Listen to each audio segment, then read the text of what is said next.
Hey, this is Therese Skelly, the Intuitive Business Mentor. And today I want to teach you how to grow your business by learning to say no, by managing your energy, by being a steward of what you say yes to and where you put your time and your attention.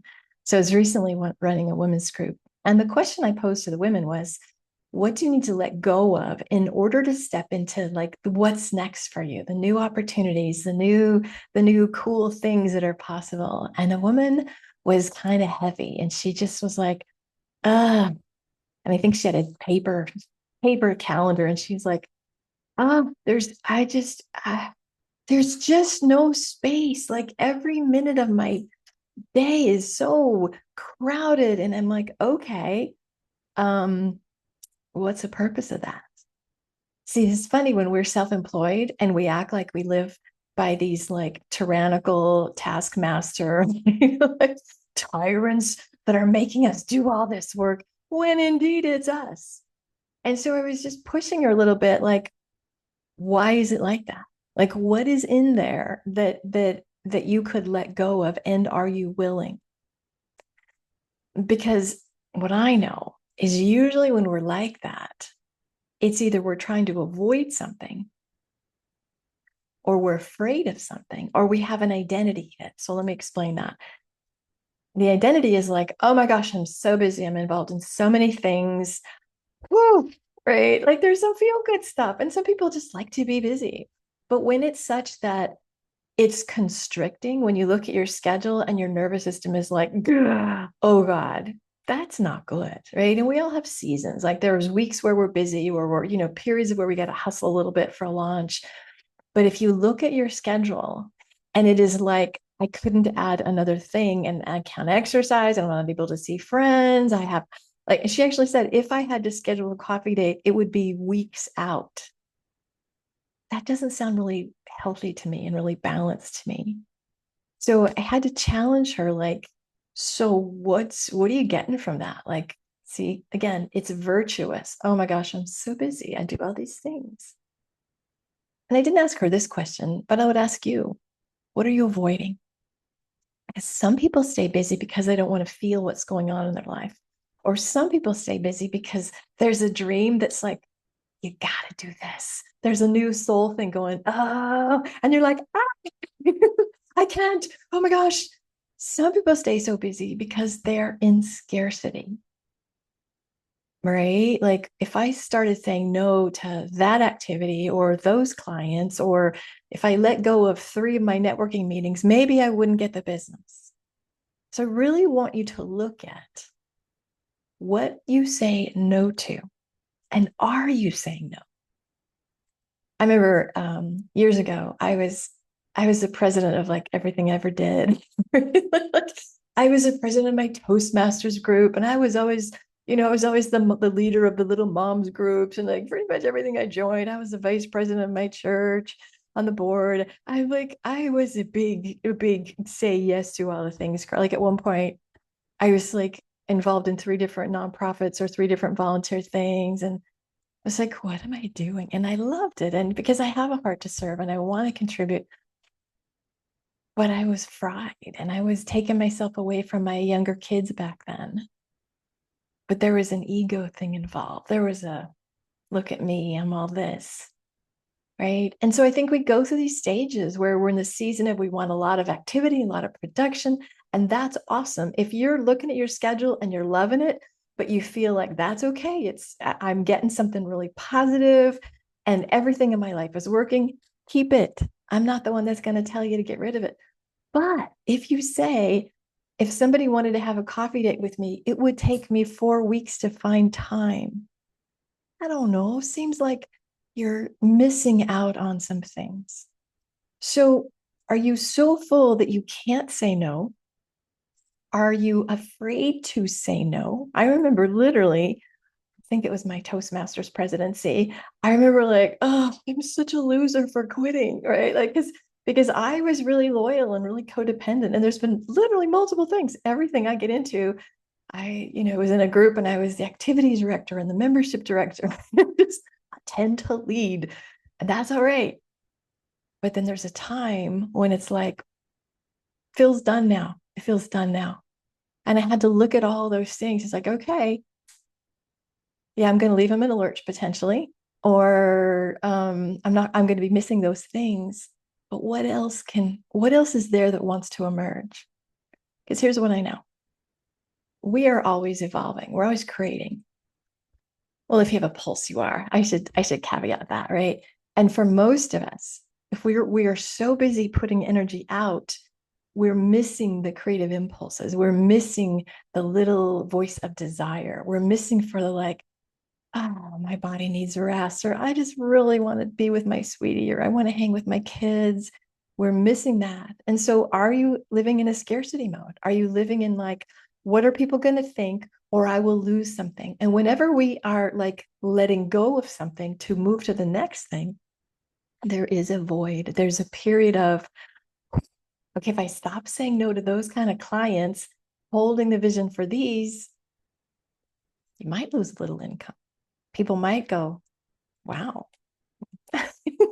wow, who are you these days? Right.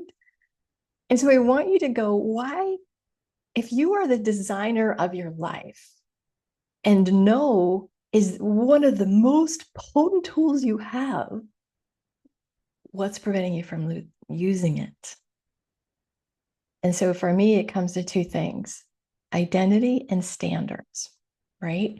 So early on in my coaching business, I was very clear that I'm not working early mornings. You don't want me like at 8 a.m. There's like just mushy brain. I'm just not wired to be an 8 a.m. working girl. Like, right. I try to start my days at 11, 10 if I have to, but you don't want me coaching you at 7 because we're just babbling at that point. And so I knew, I just like based on my rhythms, like I'm not working that early. And I also don't want to work Thursday nights at 7 p.m. And I don't want to work Saturday afternoons because I want to hang out with my Scott, my love, right? So I had to go no to that, no to that, no to that, no to that. What's the most nourishing?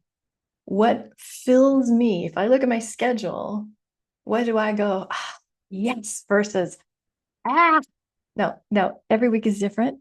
And we all, again, like I said, we're gonna have times where it gets a little out of balance. But overall, your no is the thing that is going to save you. So, really quick, what can you say no to? Like top of mind. So I'll get a new client and I'm like, okay, let's look at all your marketing activities. What are you doing? And there was literally a person that was like, well, I'm going to 5 networking meetings a week. I, who love to stay home and just work with me and the dog here. I'm like, oh, that sounds horrible. Have you gotten any business out of it? She's like, no, but they say that that's what you have to do. And I'm like, well, they don't get a vote. Your body gets a vote. Your life gets a vote. Your energy gets a vote. And what's actually working gets a vote. There are some people that love going out to network. And they have a thriving business, and that's where most of their leads come, and they enjoy it. That's a big yes. But if you're doing it because they told you to, and it's taken 15 hours a week and you're drained, but you joined and you don't want to be mean, I mean, it's just like, no, or pick one. So right now, look at your calendar and say, what lights me up that I have to do?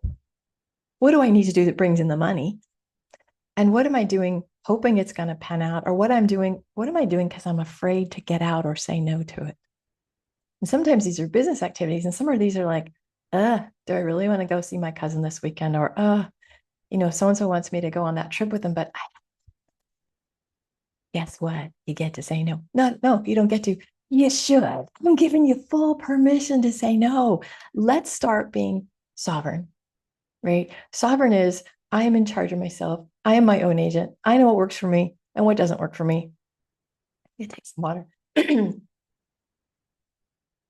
And sometimes we do things because we need to, and that's totally fine. But you, as your own agent, I want you to look at your schedule and say, what drains me that I keep saying yes to? Like I was running a women's group through my church, and it was local, right? So I would go to the church, and it was a big day, spend, it was like a 3-hour group, a church group, and I had to drive 30 minutes there, and I loved it. And then COVID came, and we went online. And then COVID left, and somebody was saying, well, why didn't you go back to doing it live? And I'm like, nope. Not doing it that way anymore. That was fine then. And now the only way I'm doing it is once a month for an hour. That's it. Take it or leave it. And guess what? The women that show up love it. So I get to still keep the essence of what I was doing, but I'm not having 4 extra hours that I was like, I don't want to drive 40 minutes there. I'm not doing it. So here's how I can make it yes, and here's the no in it. That's what I want you to do. So what's an immediate no? And then the second one is, if you were to have an identity of a person that honors themselves more than you honor, because I was kind of codependent, right? I was very codependent. And, part of what made me who I was taking care of people and making sure everybody was okay. And I was a therapist. I got paid for it for 20 years. And I still do that in a lot of ways. I love to nurture my kids and my sweetie and my family. I love that. But when it's costing me too much, or I'm doing it to be loved, or I'm doing it because I have to, or I'm doing it to depletion, no, no, no, no. So my identity has shifted from I have to be everything to everybody to I got to restore myself. That's my number one job. I have to come from fullness, because if I don't, everybody loses, right? When I'm full, when I spend yummy weekends with Scott and I've just had fun and I'm just lit up, I can come to work and I'm like, yeah.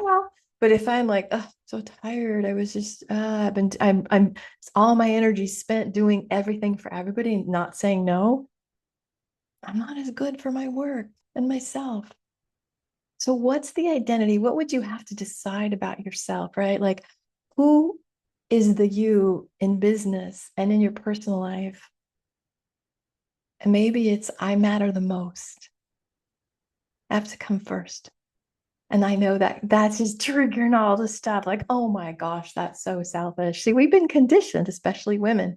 We take care of people, we are not first. But what if you put your energy first, your restoration first, your health first? That doesn't mean you put yourself over people. That means you're responsible to be full of energy and health and vitality. Do you see the difference of that? So, what would have to happen for you to have an identity of a person who is sovereign enough that you say, that's not going to work for me? Which leads me to my next one is, what are your standards? What are your standards? One of my standards is that I don't chase people anymore, right? Like we all have the friends who are like, gosh, I'm always the one calling them.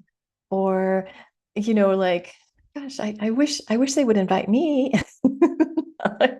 I don't chase people. I don't chase them. I don't chase clients. I don't chase leads. I might check in on my clients like, hey, or my former clients, like, what's going on? I'm just checking on you. Haven't heard from you well. But I don't chase people. I don't put more energy into relationships than are coming back. That's a big standard of mine. And that sometimes means people leave, and that means there's grief.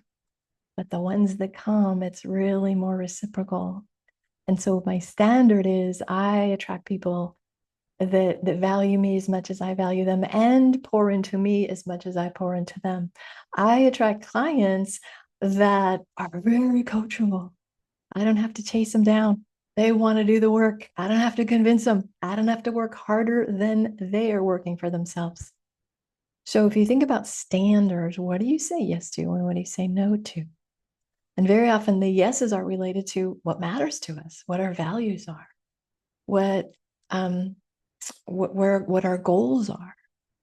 So I really want you to sit with this concept of, do I need to say no more? And if I do and I'm not, what am I afraid of?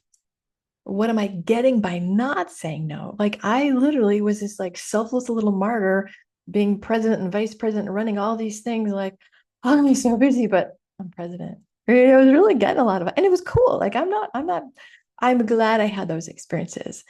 Um, I don't have a lot of those experiences because I have nothing to prove. And I really like my little life without having to lead all the things. I love my life. I'm at the stage of life where it's like, let somebody else be the president. I'll just hang back. Right. And so part of it is stage of life. And most of it is Are you sovereign enough to listen? Is this a yes or no? Is this lighter? Access consciousness has a tool. Like, say you want to do something, or say somebody wants to ask you to do something, like, can you do this? You literally go, truth, is this light or heavy? If it feels light, that's a yes. If it's like, now again, I'm aware in life some things are obligatory. You just gotta, sometimes we gotta go visit sick grandma in the hospital and it might feel crappy and heavy, but you're the kind of person that wants to make sure your grandma's visited. So not everything falls into the neat designs, but things like, do I say yes to that opportunity? Or should I, this, it's not really a great fit, but I could use the money, light or heavy? I want you to be masterful in going, that's a yes, that's a no, that's a yes, that's a no, that's a, let me think about it more. That could be a possibility. The more you are an authority and just go, nope, nope, nope, nope, nope. That's where you grow your business, because then you have energy. If I cut off all this stuff that isn't working, then the creative part of me, the soul part of me that wants to expand is like, nice. Okay, we're not doing that. Okay, purge that. What's possible now? And if your schedule is so packed, and if your energy's pulled out in so many directions, mainly on other people and other projects and taking care of other things, you're not going to live the life you're going to live. So leave me a comment below about if you're saying yes or not. I want to hear. I want to be first for you, first saying no when you need to and yes to what you want to. All right. Peace and blessings. Bye now.